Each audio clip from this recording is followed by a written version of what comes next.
Thank you for joining us. I'm Anusha Roy. We're starting off the noon with an update from Denver police, who are now telling us that a juvenile has been arrested after a triple shooting that happened in downtown Denver. This was along the 16th Street Mall. Denver police have not released the age of that suspect at this point or if they are looking for anyone else. Now, the shooting happened at 16th Street and Wazee. It hurt 3 people. One of the victims, we are told, is in critical condition. The 2 others are expected to be okay. Witnesses say that all of this started with an argument just before 6 o'clock in a very busy area near Union Station, and then someone opened fire.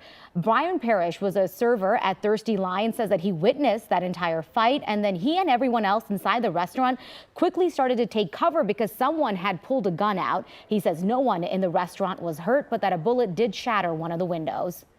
We're very fortunate, we're very grateful, we're very lucky that the bullet itself hit where it did and not in the window. So what shattered the window was the impact on the frame itself of the window. We also had a chance to talk to a business owner who had just opened his restaurant in the last week. He said that violence like this is particularly tough for businesses in that area. Want to head to Fort Collins right now, where police are now releasing some new video of the suspect they believe killed one person hurt another this past weekend. The shooting happened on Sunday on Remington Street, and he was last seen walking north from there after that shooting. The man is considered armed and dangerous, so you're being asked, do not approach him, but make sure that you do call Fort Collins police. A 55-year-old man is now accused of choking and slamming a child into a floor at an In-N-Out restaurant in Loveland. Police say 3 kids were just splashing some water on each other inside the restaurant when they accidentally splashed a woman nearby. When a 15-year-old boy was apologizing, Loveland police say the man then put his hands around the boy's neck and then threw him onto the floor. That man is now facing charges of second-degree assault as well as child abuse. Investigators right now are looking into what started a house fire in southern Jefferson County this morning. The family who got out safely is now looking for the dog, and this is the dog who alerted them to get to safety. West Metro fire crews first posted about that fire on South Wardway near Sims and Bellevue around 1:30 this morning. The department says the fire started on the back porch, then made its way inside. The family dog did wake up all of the people inside, and then now they're telling us that Cuddles is missing. You just saw a photo of him. Not only does the house have extensive damage on the 1st and 2nd floors, but the fire's heat also ended up melting some siding on the house next door. Luckily, we are told that no one was hurt. Well, we are expecting some more storms headed our way today. Unfortunately, I know it's been such a pattern over the last couple of days. Want to head over to Keely Chalmers right now because, Keely, we are expecting the storms. Is it going to be anywhere near as intense as what we saw last night, or what's in store for us?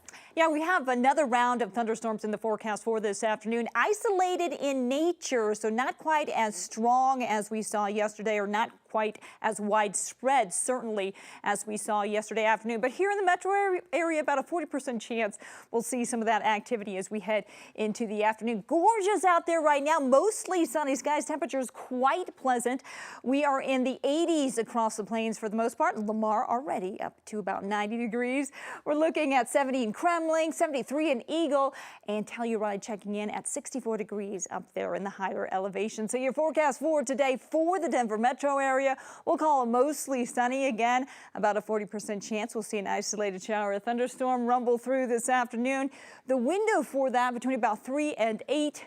87 degrees our forecast high. We're looking again mainly 80s across the plains. We do have a severe thunderstorm risk for the extreme northern regions and eastern regions of the state, and gusty winds, some localized heavy downpours, really the only issue. So taking a look at our weather headlines, mostly sunny, isolated storms, we talked about that.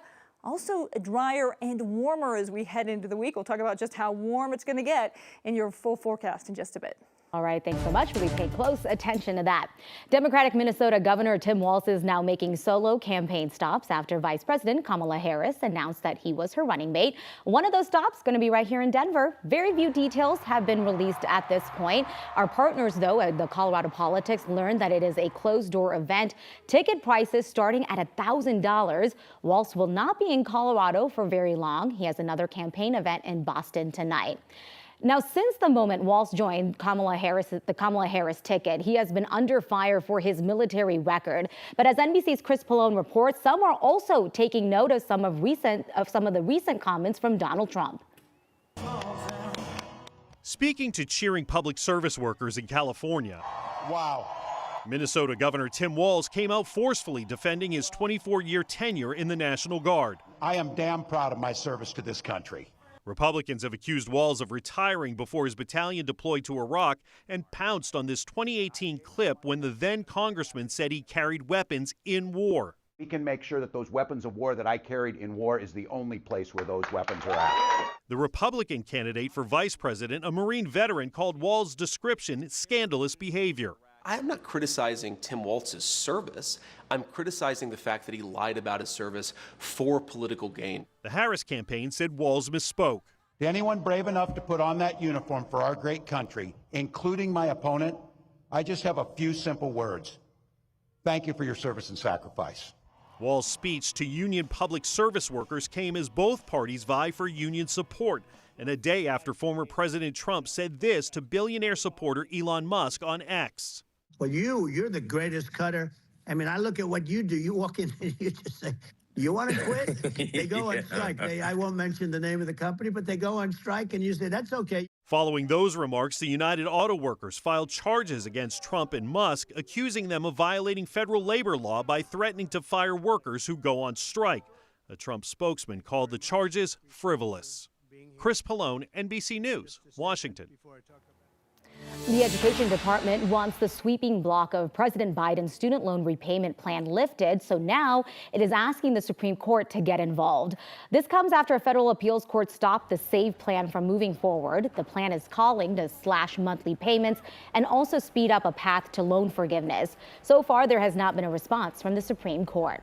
The U.S. has finally reached a big, important inflation milestone. The rate slowed down to 2.9% in July. That is the first time we are seeing that kind of number since March of 2021. The Federal Reserve Chairman has been working to get inflation to 3% or below. And now that it is there, economists are expecting the Feds will start cutting interest rates at some point this year.